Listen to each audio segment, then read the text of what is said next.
तो चलते हैं जी आज के सेशन की तरफ। तो बच्चे, प्रीवियस सेशन में हम लोगों ने गॉस लॉ के बारे में पढ़ा था और साथ ही हमने कुछ एनएमडी केट के एमसीक्यूज भी डिस्कस किए थे।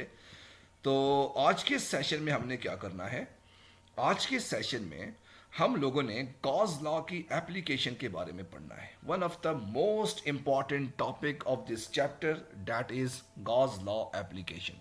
ठीक है, तो इस चैप्टर्स को, इस एप्लीकेशन को आपने लाजमी देखना है, क्योंकि इसी एप्लीकेशन के कुछ एनएमडी केट के एमसीक्यूज भी आएंगे और इनमें से एक एप्लीकेशन जो है वो आपके बोर्ड के पॉइंट ऑफ व्यू से काफ़ी ज़्यादा इम्पॉर्टेंट है। तो आपने इसको मिस नहीं करना। ठीक है बच्चे, तो चलते हैं आज के सेशन की तरफ, गॉस लॉ की एप्लीकेशन के बारे में। लेकिन उससे पहले हम थोड़ा सा गॉस लॉ का रिव्यू ले लेते हैं कि गॉस लॉ में हमने क्या पढ़ा था।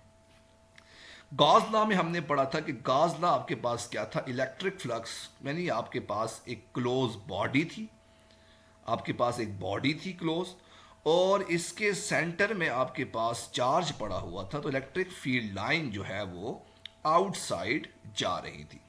ठीक है, तो आपने ये कहा था कि आपके पास जो टोटल फ्लक्स होगा इस क्लोज बॉडी का, वो आपके पास किसके इक्वल था, total flux phi is equal to E dot A is equal to Q divided by epsilon naught, where phi is the electric flux. Phi मेरे पास क्या है, इलेक्ट्रिक इलेक्ट्रिक फ्लक्स। ई मेरे पास क्या था, electric field electric field electric field. ए मेरे पास क्या आ गया था, एरिया। और क्यू मेरे पास क्या था, चार्ज इनक्लोज्ड। क्या है मेरे पास, चार्ज इनक्लोज्ड, यानी जो आपके पास चार्ज पड़ा हुआ है इस बॉडी के सेंटर के ऊपर, ये मेरे पास क्यू आ गया था, चार्ज इनक्लोज्ड आ गया था। तो ये आपके पास बेसिकली गॉस लॉ था और इसको हमने कल के लेक्चर में बहुत ही ज़्यादा डिटेल से डिस्कस किया था। आज के सेशन में हम लोग गॉस लॉ की कुछ एप्लीकेशंस के बारे में पढ़ेंगे कि भाई गॉस लॉ की एप्लीकेशन कौन कौन सी हैं। ठीक है, तो पहली गॉस लॉ की एप्लीकेशन है due to the surface charge distribution. पहली एप्लीकेशन आपके पास क्या है जी, सरफेस चार्ज डिस्ट्रीब्यूशन डिस्ट्रीब्यूशन। अब सरफेस चार्ज डिस्ट्रीब्यूशन क्या है, यानी अगर आपके पास एक बॉडी है, क्लोज बॉडी है, ठीक है, ये आपके पास एक क्लोज बॉडी आ गई। अच्छा, अब इस क्लोज बॉडी के सरफेस के ऊपर आपके पास पॉजिटिव चार्जेस पड़े हुए हैं। इस क्लोज बॉडी के सरफेस के ऊपर पॉजिटिव चार्ज पड़े हुए हैं। तो मुझे बताओ, इसके सेंटर में इलेक्ट्रिक फील्ड कितनी होगी, यहां पर आपके पास इलेक्ट्रिक फील्ड कितनी होगी एग्जैक्टली क्यों, क्योंकि सेंटर में आपके पास इलेक्ट्रिक फील्ड जीरो होगी। क्यों, क्योंकि आपने ये कहा था कि क्यू मेरे पास बेसिकली जीरो है, तो इलेक्ट्रिक फ्लक्स बेसिकली किसके इक्वल था, ई dot A into Q divided by epsilon not.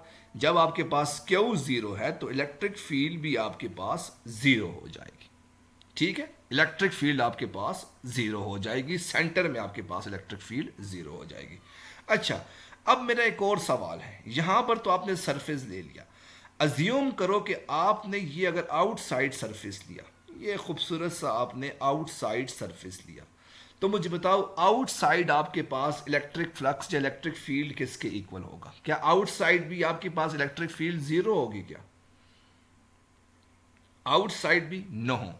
तो आउटसाइड आपके पास इलेक्ट्रिक फील्ड जीरो नहीं होगी। ठीक है, तो ये गॉस लॉ की आपके पास पहली एप्लीकेशन आ गई कि भाई अगर आपके पास एक बॉडी है, उसके सरफेस के ऊपर चार्जेस पड़े हुए हैं, तो भाई उसके सरफेस के ऊपर जब चार्जेस पड़े हैं तो इनसाइड द सरफेस आपके पास इलेक्ट्रिक फील्ड जीरो होगी, लेकिन आउटसाइड द सरफेस आपके पास इलेक्ट्रिक फील्ड जीरो नहीं होगी।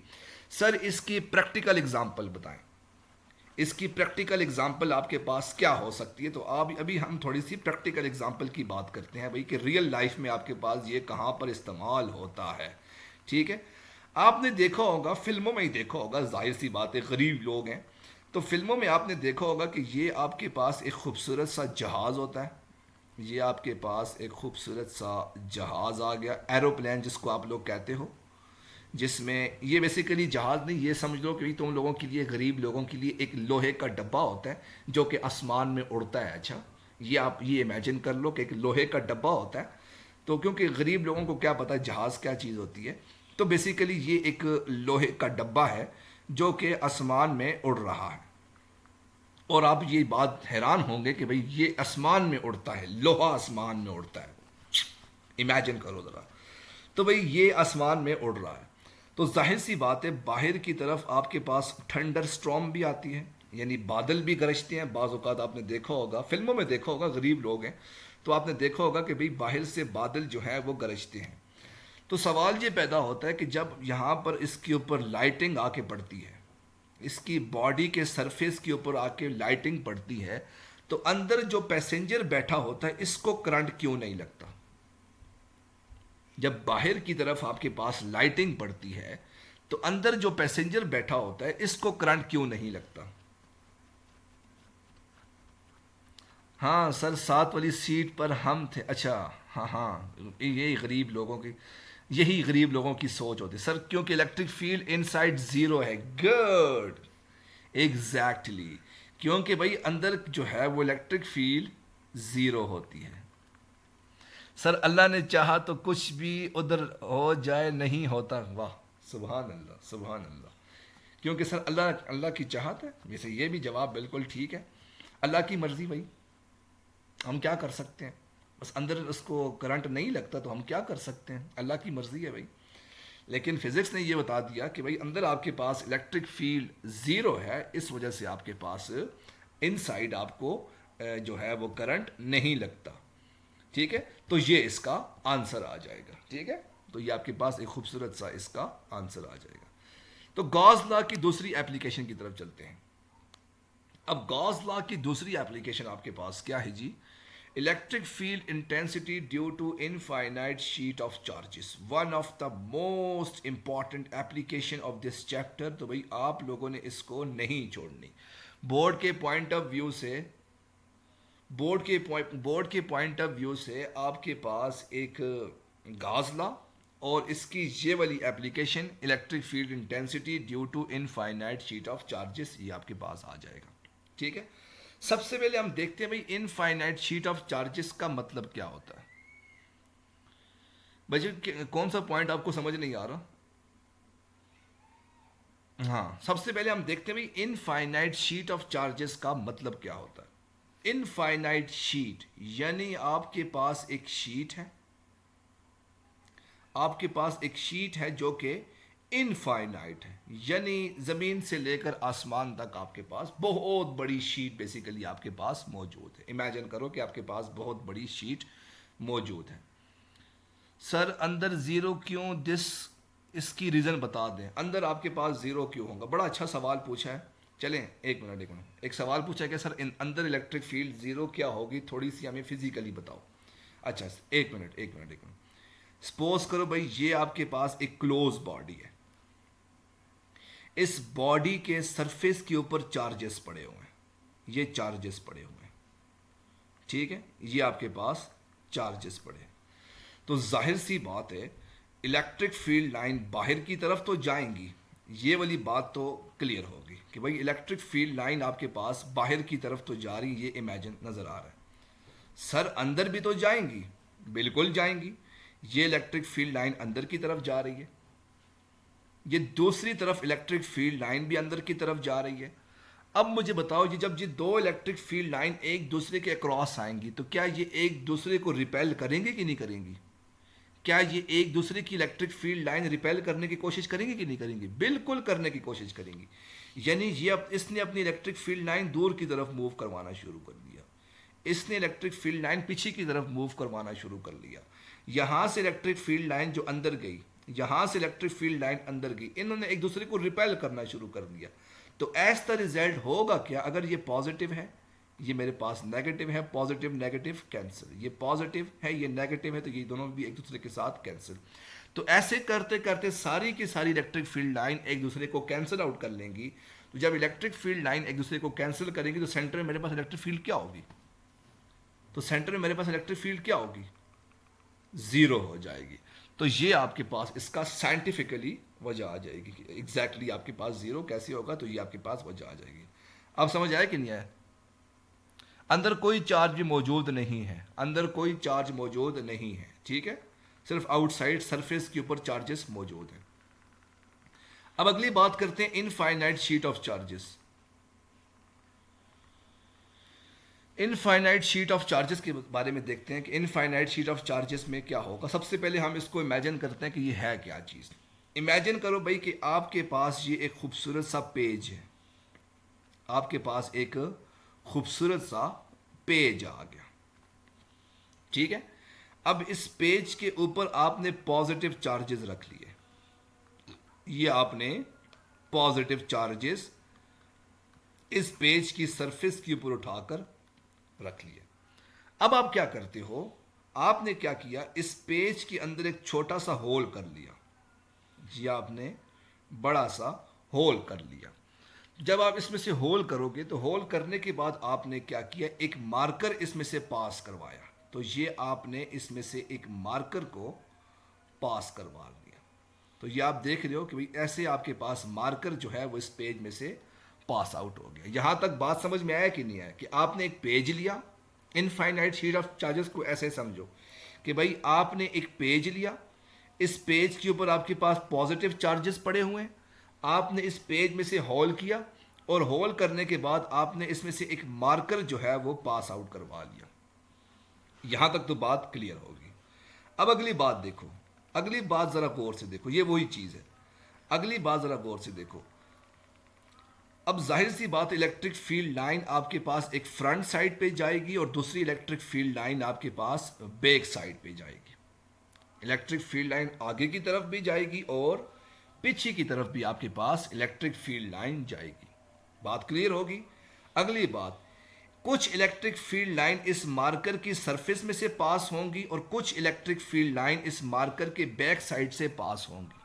ऐसा है कि नहीं कि कुछ इलेक्ट्रिक फील्ड लाइन सरफेस में से पास होंगी फ्रंट फेस के ऊपर से, और कुछ electric field line back side से पास होंगी। सर पॉजिटिव चार्ज क्यों है वो बताता हूं, खैर हम आगे हम नेगेटिव चार्ज भी लेंगे, लेकिन अभी फिलहाल पॉजिटिव चार्ज को देखो, ठीक है। कुछ इलेक्ट्रिक फील्ड लाइन आगे की तरफ जा रही हैं और कुछ इलेक्ट्रिक फील्ड लाइन बैकवर्ड की तरफ जा रही है। बच्चे प्रैक्टिकल एग्जांपल अभी आगे लेंगे, पहले टॉपिक को कंप्लीट होने दो, ठीक है। प्रैक्टिकल एग्जांपल अभी आगे हम एनएमडीकेट के एमसीक्यूज करेंगे इसके। कुछ इलेक्ट्रिक फील्ड लाइन आगे की तरफ जा रही है, कुछ मेरे पास बैक साइड पे जा रही है। तो टोटल फ्लक्स मेरे पास किसके इक्वल हो जाएगा? Total flux phi is equal to phi one किसका? Flux of the front surface phi one plus phi two किसका? Flux of the back side surface. एक फ्रंट सरफेस का मेरे पास आ गया फाई वन और बैक सरफेस का मेरे पास क्या आ गया? फाई टू आ गया, is equal to Q divided by epsilon naught. Sir what is Q? Q जो मेरे पास चार्जेस पड़े हुए हैं इस शीट के ऊपर, ये मेरे पास क्या आ जाएगा? क्यू आ जाएगा। अच्छा जी, अब जरा मैं फाई वन को देखता हूं। अब फाई वन मेरे पास क्या है जी? फाई वन मेरे पास इलेक्ट्रिक फील्ड जो कि फ्रंट सरफेस की है, तो वो मेरे पास किसके इक्वल है? E1। और A1 मेरे पास क्या है जी? ये फ्रंट सरफेस का जो एरिया है इसको मैंने A1 का नाम दे दिया, तो ये मेरे पास A1 आ गया। प्लस अब फाई टू मेरे पास क्या होगा? जो बैक साइड पे गया हुआ है वो मेरे पास क्या है जी? E2। और जो एरिया है मेरे पास वो क्या है जी? मेरे पास A2 आ जाएगा। यानी वो मेरे पास क्या बन जाएगा? A2 is equal to Q divided by epsilon naught. ठीक हो गया? अच्छा जी, अब जरा मुझे गौर से बताओ, क्या यहां पर जो एरिया है फ्रंट सरफेस का एरिया और बैक सरफेस का एरिया क्या आपस में बराबर है कि नहीं? क्या फ्रंट सरफेस का एरिया और बैक सरफेस का एरिया आपस में बराबर है कि नहीं? एग्जैक्टली बराबर है। और इलेक्ट्रिक फील्ड लाइन जो फ्रंट सरफेस पे जा रही है और जो बैक सरफेस पे जा रही है, क्या वो बराबर है कि नहीं? Electric field lines front surface की और बैक सरफेस की बराबर है। तो मैंने इसको लिख लिया, E1 A1 की जगह पर लिख लिया EA, और E2 A2 की जगह पर क्या लिख लिया, EA is equal to Q divided by epsilon naught आ जाएगा। तो ये मेरे पास EA प्लस EA मेरे पास क्या बन जाएगा, 2 times EA is equal to Q divided by epsilon naught. और यहां से मेरे पास E की वैल्यू क्या बन जाएगी, E की वैल्यू बन जाएगी electric field is equal to Q divided by 2 time epsilon naught A आ जाएगा। ठीक हो गया? तो ये मेरे पास इक्वेशन बन जाएगी। अब ये जो मेरे पास Q डिवाइडेड बाय A है, अब ये Q डिवाइडेड बाय A मेरे पास किसके इक्वल है, सरफेस चार्ज डेंसिटी। क्यों? क्योंकि Q मेरे पास सरफेस आ गया और A मेरे पास एरिया आ गया जो कि सरफेस चार्ज डेंसिटी के इक्वल है। तो E मेरे पास किसके इक्वल आ जाएगा, sigma divided by epsilon not. क्यों? क्योंकि सिग्मा मेरे पास किसके इक्वल है, Q डिवाइडेड बाय A के इक्वल आ जाएगा। तो Q डिवाइडेड बाय A की जगह पर मैंने सिग्मा लिख लिया। ठीक है, गॉट इट? तो ये आपके पास इसका electric field intensity due to infinite sheet of charges आपके पास आ जाएगा। बच्चे 1 मिनट, ड्यूरिंग लेक्चर गपशप मत लगाओ। कोई इंपॉर्टेंट सवाल हो तो आप लोग पूछ सकते हो। भाई गपशप लगाओगे तो भाई मैं आप लोगों को ब्लॉक कर लूँगा। ये मैं आप लोगों से क्लियर कट बात बता रहा हूँ। मैंने चैट को ऑन किया हुआ है, लेकिन अगर आपने ऐसे ड्यूरिंग लेक्चर अगर आपने गपशप लगाई तो मैं आपको ब्लॉक कर लूँगा। ठीक हो गया? तो ये आप लोगों को आखिरी रिक्वेस्ट और आखिरी वार्निंग दे रहा हूँ। दोबारा से भाई ये सारी चीज़ को बढ़ाऊँगा। दोबारा से बच्चे इस चीज़ को थोड़ा सा देख लो। भाई मैंने किया क्या, मैंने ये किया कि भाई मेरे पास एक सरफेस है, ये खूबसूरत सी भाई मेरे पास सरफेस आ गई। इस सरफेस के ऊपर चार्जेस आपके पास पॉजिटिव चार्जेस पड़े हुए हैं। ठीक है, आपने क्या किया, कोई ख़ास किस्म का एरिया इसमें से पास आउट करवाया हुआ है। तो ये मेरे पास एरिया ये आ गया इलेक्ट्रिक। इस एरिया को आपने नाम दे दिया A1, इस दूसरे एरिया को आपने नाम दे दिया A2। इलेक्ट्रिक फील्ड लाइन जो कि फ्रंट में से पास आउट हो रही हैं, इसको मैंने नाम दे दिया E1, और जो बैक साइड से पास आउट हो रही हैं इसको मैंने नाम दे दिया E2। ठीक है, तो ये आपके पास एरिया आ जाएगा। अच्छा जी, अब टोटल इलेक्ट्रिक फ्लक्स आपके पास किसके इक्वल होगा, टोटल इलेक्ट्रिक फ्लक्स आपके पास किसके इक्वल होगा, phi is equal to phi one किसका है, इस चीज का एरिया, इस चीज का जो फ्लक्स होगा पहले वाले सरफेस का, इसको आपने क्या कह दिया, फाई वन कह दिया। और फाई टू मेरे पास किसका होगा, इस चीज का होगा। ये बच्चे 2 लोग यहां से ब्लॉक किए जा रहे हैं, डॉक्टर न्यूटन, ये मैं इसको ब्लॉक कर लूँ, ये आपके पास ब्लॉक हो गया। और दूसरा आपके पास नो नी, ये भी ब्लॉक हो गया। ठीक है, 2 लोग आपके पास ब्लॉक हो गए इस ग्रुप के अंदर। तो अगर जिन बच्चों ने गपशप लगानी है तो भाई आप लोग यहां से दफा हो सकते हो। ठीक है, तो पहला आपके पास आ गया फाई वन और दूसरा आपके पास आ गया जी फाई टू आ गया जी। Phi one plus phi two is equal to Q divided by epsilon naught आ जाएगा।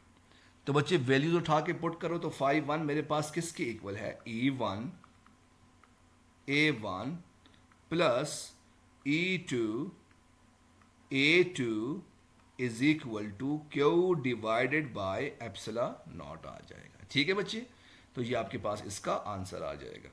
तो जाहिर सी बात है आपके पास अब E1 आपके पास इक्वल है E2 के, और A1 आपके पास इक्वल है A2 के। तो वैल्यूज उठा के पुट करो तो ये आपके पास बन जाएगा EA plus EA is equal to Q divided by epsilon naught, और EA प्लस EA आपके पास बन जाएगा 2 times EA is equal to Q divided by epsilon naught. यहां से इलेक्ट्रिक फील्ड आपके पास निकल आएगी, that is electric field is equal to Q divided by 2 time epsilon naught A, और Q डिवाइडेड बाय A मेरे पास सिग्मा के equal आ जाएगा, sigma divided by 2 time epsilon not, ये आपके पास इलेक्ट्रिक फील्ड आ जाएगी। अच्छा, अब यहां पर आपके पास एक बड़ा इंपॉर्टेंट किस्म का सवाल है जो कि एनएमडी केट वाले पूछते हैं। एक सवाल है जो कि बहुत ही खूबसूरत किस्म का सवाल है जो कि एनएमडी केट वाले पूछते हैं, और वो सवाल आपसे ये पूछते हैं कि भाई आपको पता है कि इलेक्ट्रिक फील्ड लाइन आपके पास डिस्टेंस पे डिपेंड करता है, यानी आपके पास एक पॉजिटिव चार्ज पड़ा है, तो मुझे बताओ इलेक्ट्रिक फील्ड लाइन आपके पास बाहर की तरफ जाएगी ना, इलेक्ट्रिक फील्ड लाइन आपके पास बाहर की तरफ जा रही है।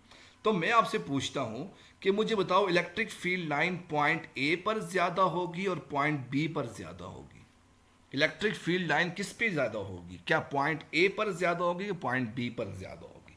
Exactly, electric field line point A पर ज्यादा होगी। अच्छा, इसको मैं थोड़ा सा चेंज करता हूं, मैं इसको चेंज करता हूं। मैं कैसे चेंज करता हूं कि भाई ये मेरे पास एक इनफाइनाइट शीट है, इनफाइनाइट शीट ऑफ चार्जेस हैं जिसके ऊपर पॉजिटिव चार्जेस पड़े हुए हैं, ये आपके पास पॉजिटिव चार्जेस पड़े हैं, और मैं आपसे सवाल पूछता हूं कि आपके पास एक पॉइंट ए है और दूसरा पॉइंट आपके पास बी है, तो मुझे बताओ इलेक्ट्रिक फील्ड पॉइंट ए पर ज्यादा होगी कि पॉइंट बी पर ज्यादा होगी?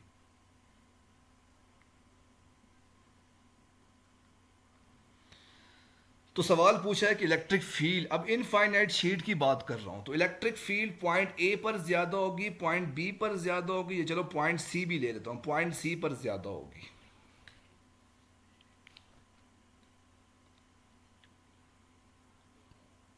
तो बहुत से स्टूडेंट्स कह रहे हैं भाई पॉइंट सी पर ज्यादा होगी, कुछ लोग कह रहे हैं भाई पॉइंट ए पर ज्यादा होगी, कुछ लोग कह रहे हैं इनफाइनाइट शीट पे ज्यादा होगी, तो कहां पर ज्यादा होगा? जिस पर ज्यादा होगी उस पर ज्यादा होगी। हाँ भाई ठीक है, तुम्हारा जवाब समझ लिया, समझा दें सर। अच्छा जी, अब जरा याद रखना कि जब भी आप इनफाइनाइट शीट लोगे तो इनफाइनाइट शीट में आपके पास इलेक्ट्रिक फील्ड जो है वो हर पॉइंट पे कांस्टेंट रहेगी। सर क्या मतलब हुआ कांस्टेंट रहेगी? अभी आपने थोड़ी देर पहले एक इक्वेशन पढ़ी थी, आपने एक इक्वेशन पढ़ी थी इलेक्ट्रिक फील्ड की, इलेक्ट्रिक फील्ड की आपने इक्वेशन पढ़ी थी E is equal to 1 divided by 4 pi epsilon naught Q divided by R का स्क्वायर। ये किसके लिए आपने इक्वेशन पढ़ी थी? पॉइंट चार्ज के लिए, इस केस नंबर 1 के लिए आपने इक्वेशन पढ़ी थी। आपने ये कहा था कि जैसे जैसे आपके पास R की वैल्यू ज़्यादा होगी इलेक्ट्रिक फील्ड की वैल्यू आपके पास कम होगी, R की वैल्यू ज़्यादा इलेक्ट्रिक फील्ड की वैल्यू कम हो जाएगी। लेकिन आपने इनफाइनाइट शीट की जब इक्वेशन निकाली थी तो उसमें आपने ये कहा था कि इलेक्ट्रिक फील्ड मेरे पास किसके इक्वल है? Sigma divided by 2 time epsilon not. तो क्या इनफाइनाइट शीट में आपके पास इलेक्ट्रिक फील्ड आर पे डिपेंड कर रही है क्या? डिस्टेंस पे डिपेंड कर रही है क्या? नहीं कर रही। तो इनफाइनाइट शीट आपके पास डिस्टेंस पे डिपेंड नहीं करती। सर इसका मतलब क्या हुआ कि ये डिस्टेंस पे डिपेंड नहीं कर रही और इलेक्ट्रिक फील्ड आपके पास कांस्टेंट होगी? हालांकि ए तो आपके पास करीब है, वहां पर इलेक्ट्रिक फील्ड ज़्यादा होना चाहिए, बी आपके पास थोड़ा सा दूर है, वहां पर इलेक्ट्रिक फील्ड थोड़ी कम होनी चाहिए, सी आपके पास और दूर है, इलेक्ट्रिक फील्ड कम होनी चाहिए। थोड़ा सा हमें फिजिकली समझाओ इसका मतलब क्या है, फिजिकली क्या मतलब है? अच्छा, अब जरा इसको थोड़ा फिजिकली देखते हैं। आपने ये कहा कि भाई मेरे पास ये इनफाइनाइट शीट है, जाहिर सी बात है जब आपके पास इनफाइनाइट शीट है तो उसके ऊपर चार्जेस कितने होंगे? चार्जेस आपके पास कितने होंगे? वो भी इनफाइनाइट होंगे। कितने होंगे आपके पास? इनफाइनाइट होंगे। यानी आपके पास क्यू की वैल्यू क्या होगी? इनफाइनाइट। ठीक है, तो जरा इस पहली वाली इक्वेशन में उठा के पुट करते हैं, पहली वाली इक्वेशन में उठा के पुट करते हैं। अगर मैं क्यू की जगह पर इनफाइनाइट पुट करूं तो इलेक्ट्रिक फील्ड यहां पर क्या आ जाएगी, इनफाइनाइट। दूसरी वाली इक्वेशन में उठा के पुट करूं तो यहां पर भी इलेक्ट्रिक फील्ड क्या होगी, इनफाइनाइट। सी में भी इलेक्ट्रिक फील्ड क्या होगी, इनफाइनाइट। क्यों, क्योंकि चार्जेस आपके पास कितने हैं, इनफाइनाइट। जब आपके पास चार्जेस इनफाइनाइट हैं तो इलेक्ट्रिक फील्ड भी इनफाइनाइट होगी। तो जब इलेक्ट्रिक फील्ड इनफाइनाइट है तो इसका मतलब क्या हुआ कि हर जगह पर इलेक्ट्रिक फील्ड आपके पास कांस्टेंट रहेगी, सेम रहेगी। इसी वजह से वो आर के ऊपर डिपेंड नहीं कर रहा। तो ये आपके पास इसका फिजिकल मीनिंग आ जाएगा। किसी बच्चे का कोई सवाल है तो वो पूछ सकता है भाई। किसी बच्चे का कोई सवाल है तो वो पूछ सकता है। क्लियर हो गया, गुड हो गया। अब हम तीसरी एप्लीकेशन लेते हैं गॉस लॉ की। ड्यू टू तीसरी एप्लीकेशन लेते हैं, फिर उसके बाद हम क्लास को वाइंड अप करते हैं, ठीक है। हाँ, field, electric field intensity between two oppositely charge parallel plates. अब तीसरी इसकी एप्लीकेशन लेते हैं, ठीक है। सर और फ्लक्स क्या होगा, ओ भाई फ्लक्स तो मेरे पास जब इलेक्ट्रिक फील्ड इनफाइनाइट है तो फ्लक्स भी आपके पास इनफाइनाइट हो जाएगा। अच्छा जी, अच्छा जी सर, बस ठीक है जी, आज के लिए हम लोग भी बस करते हैं। तो कोई मसले की बात नहीं। किसी बच्चे का कोई सवाल है तो वो आके कॉल पे सवाल पूछ सकता है जी। थैंक यू वेरी मच बच्चे।